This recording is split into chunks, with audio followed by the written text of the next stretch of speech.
Hello, my name is Miss Angela D. Stanley. I am Full Sail University's Entertainment Business Masters online student. Today I'd like to talk to you a little bit about Terrence Howard's negotiation for Iron Man 2. Now, I've decided to choose this topic because I've been an Iron Man fan since the movie hit the big screen. I enjoyed Terrence Howard's performance, but was very shocked when he didn't appear in the sequel. As I researched, I found out that there was a discrepancy with Mr. Howard being the highest paid actor. It was reported that before the show came together, he was the first actor signed. He was also the highest paid. Go figure. The deal was signed and the show had come together. Howard was still the highest paid actor of the cast. It was too late for renegotiation. This was a big deal because he was not the leading man. You see, he shared the screen, the big screen, with leading man Robert Downey Jr., leading lady Gwyneth Paltrow, and co-star Jeff Bridges. Mr. Howard was set to negotiate with Marvel Studios to maintain the same pay. I don't blame you, Mr. Howard. Marvel Studios director Jon Favreau and the producers felt differently. They wanted to make a deal with Mr. Howard to accept a much lower pay. Let's see how that works out. Now, the position of Mr. Howard was very evident and forthcoming. He wanted to keep his initial pay. I want my original salary. However, Marvel Studios were bargaining for something much less. They were not willing to pay that extreme amount. They felt he was overpaid. He was the first actor to be signed, and it was too late to renegotiate for that particular contract. They were already not too impressed with his on-set performance for Iron Man 1. Now, the interest, I believe that Mr. Howard was motivated and looking forward to working with Iron Man 2. His respect and love for the movie and Marvel Comics was unbiased. He had followed Iron Man in his younger days, and he was thrilled to work on the show. But on the other hand, the Marvel party did not reciprocate the same fondness. It was reported that Mr. Howard was pretty difficult to work with on set.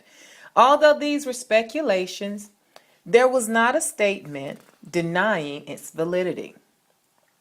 Now, as I researched this interesting topic, 3 core concerns were presented. The core concepts were dirty tricks, negative emotions, and appreciation. Core concept number 1. The dirty tricks were used by Marvel. Howard recognized the dirty tricks. He made certain Marvel Studios knew this fact. He questioned their reasoning behind him accepting a substantially lower salary. There were positional pressure tactics used by Marvel. The company was trying to pressure Howard. They wanted to be the effective side in the concession. This company asked for extreme demands. The exact salary was not disclosed, which I definitely looked for. However, it was clear that Howard would make a substantially lower salary than if he actually had the role in Iron Man 2. If he did not accept it, they would recast someone else. That's it. It appeared to be very uncomfortable for Howard. Now, so that takes me to number 2. Negative emotions. Yeah, absolutely. This sparked negative emotions. There were numerous headlines stating that Howard was blindsided. One article title read, Iron Man 2, How Terrence Howard Lost His Mettle.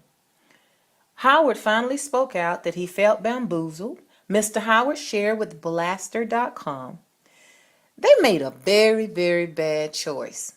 They did not keep their word. They didn't honor their contract. A source disclosed that Marvel Studios director Jon Favreau and the producers were not too pleased with Howard's performances on set anyway. They had to spend excess time reshooting, and cutting scenes over and over. Now, as I continued my research, Mr. Howard appeared to show a level of appreciation. Although he would not return to the sequel, he expressed great respect for his colleagues.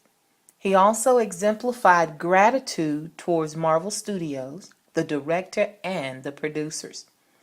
The articles and interviews did not display Mr. Howard defaming the character of Marvel. I didn't even hear about a tweet. But I believe he was very considerate towards his colleagues and the company. Way to go, Mr. Howard. Now, do I believe that the negotiation process went well? I believe that it did. I believe that there were some things in there that went well, and particularly when responding to the negative emotions. I think that it was definitely a roadblock there, but Mr. Howard apparently had an emergency plan. Because it could have got a lot worse. Once he realized things were getting a little ugly, he responded positively. That's something going well.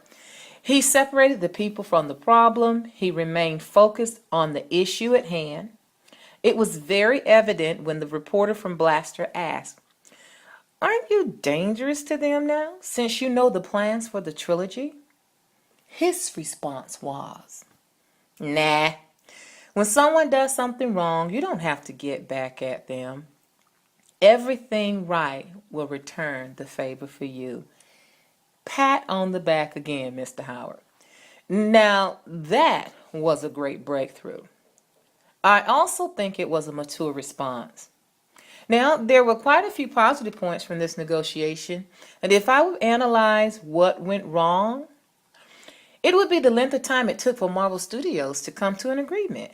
Apparently, Marvel felt that Howard's salary was too much from the first Iron Man.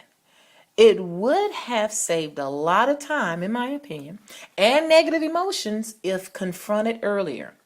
It is questionable whether the replacement of Howard was intentional. Some have reported that Marvel wanted to get out of their contract because of Howard's behavior. And it also speculated that their plans were to hire Don Cheadle all along.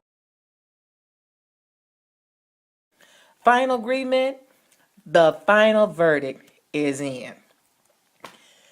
The final verdict was to replace Mr. Howard with award-winning actor Don Cheadle. It has not been reported whether Howard received any further compensation for this particular matter. However, it was reported that Howard and Cheadle are still good friends. Way to go, guys.